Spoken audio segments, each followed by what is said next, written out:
All right, 1936, 24.2 Q-tips.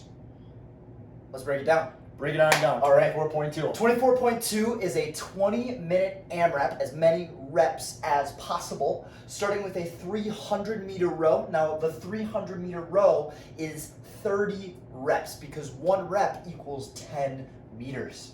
Once you finish that 300-meter row, we go to 10 deadlifts. Weight varies for scaled, RX, teenage, masters divisions.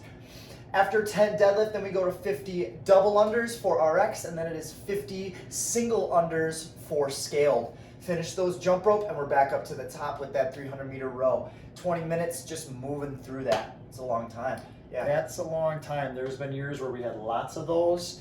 We just came off of a 15-minute cap workout. Now, no matter what you do, you're stuck for 20 minutes. Yeah, right. Everybody's working for 20 minutes.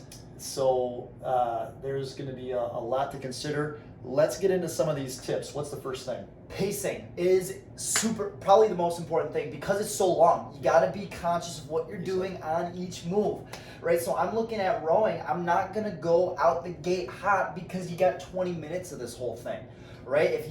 This is not a start fast, finish fast kind of workout. You just can't do it.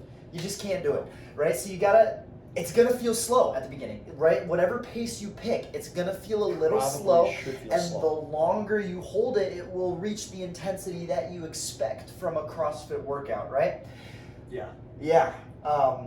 That's pacing with deadlifts, right? When we are looking at deadlifts, breathing at the top, right? Making sure that our breathing and pacing on each move is important and locked in. Same with jump rope. Right, making sure that we're pacing through that. If we got our jump rope move locked in, that we're not rushing, like being super tense on any of those moves. Right, do your jump rope how you do your jump rope. I know it's the typically open. do 10s in class, 10s in this workout. Right? Just because it's the open doesn't mean you have to go for some crazy fast set. Right, you don't need to do 50, just another workout that you 20 seconds. Stick to your plan. Yeah. And that really is huge when it comes to your intensity here, and nothing more so than on the row. Think of it this way. If you rowed a 2:05 pace, and that's pretty fast for some of us.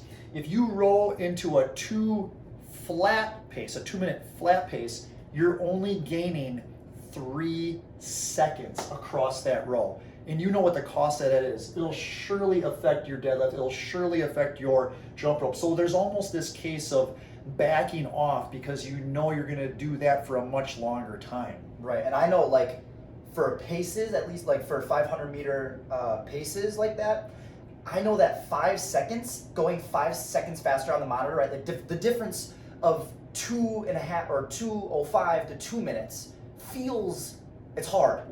It's hard, and that's making those jumps is hard, and don't make those jumps if you don't have to. Exactly. So then, here's the thing to think about on the damper setting for the row ergs is that we're probably going to edge it down normally. If you're a person who's in a 5, you might want to go 4. If you go 4, take it down to 3. 3, I would even consider going down to 2 so it feels light, it feels quick on there, and it doesn't beat up your muscles as much because you got that deadlift bar waiting for you.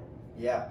Speaking with the deadlift bar, right? Sets is important, mostly on the deadlift. If you are going to think I'm going to break up eventually, start with the breaking up, right? If you're going to go 5 and 5 at some point, start with 5 and 5. Be consistent because it's 20 minutes, right? There's no reason to go, I'm going to go 10 reps until I can't go 10 reps, right? That's not how this workout's going to play out. It's not going to work in your favor if you try doing that, right? Go 5 and 5, go 4-3-3, something that works for you the whole time. You shouldn't change. Round to round shouldn't look too much different. That's our goal here. Even steady singles, if you can do that weight and you can stick with steady singles because it might feel like a pretty heavy deadlift for you, and you know I'll never miss a single, then that's really going to play in your best interest. 100%, right. Which then sets on deadlifts. If we go to sets on jump rope, same thing like we talked. If you know that 20 beats you up, oh man, I have to go on my knees here after 20. Just do 10. Just back it up. Back it up. Right. Don't get caught up in the open workout. It's a 20-minute AMRAP. You're here for a while. Then we go to transitions, right? Keep those rower straps loose, and we'll talk about that in our demonstration of standards and stuff like that.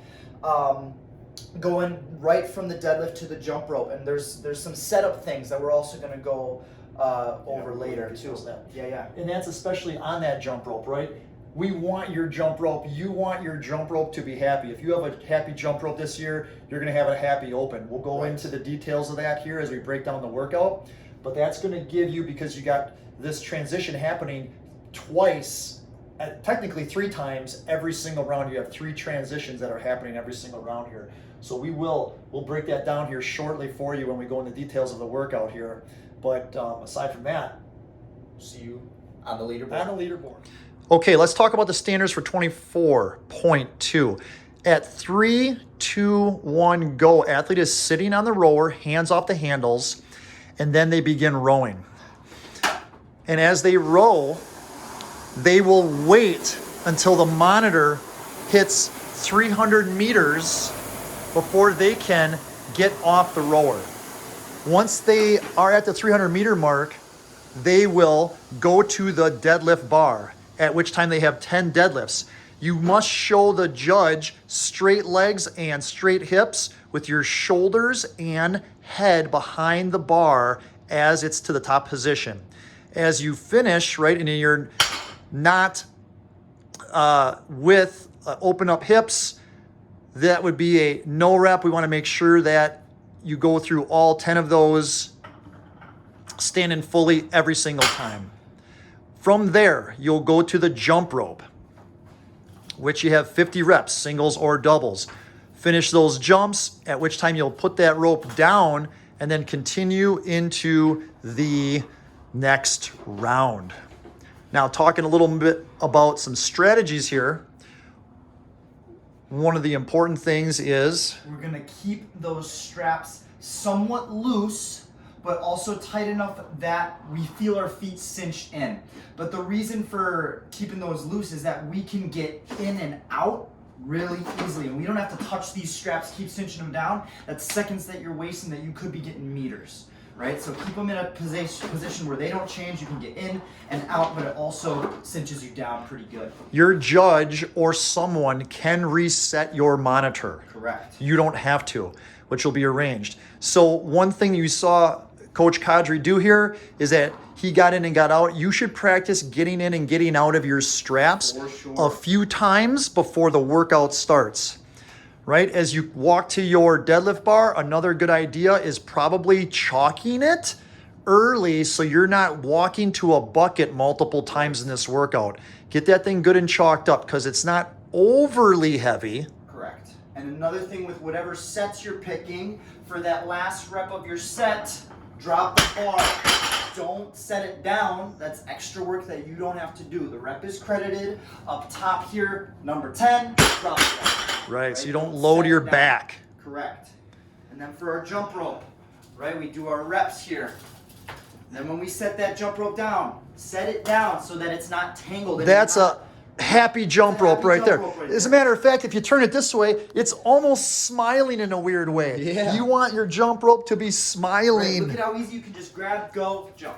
Right? That's what we're looking for. Those are those quick transitions that we talked about. There we go. There we go.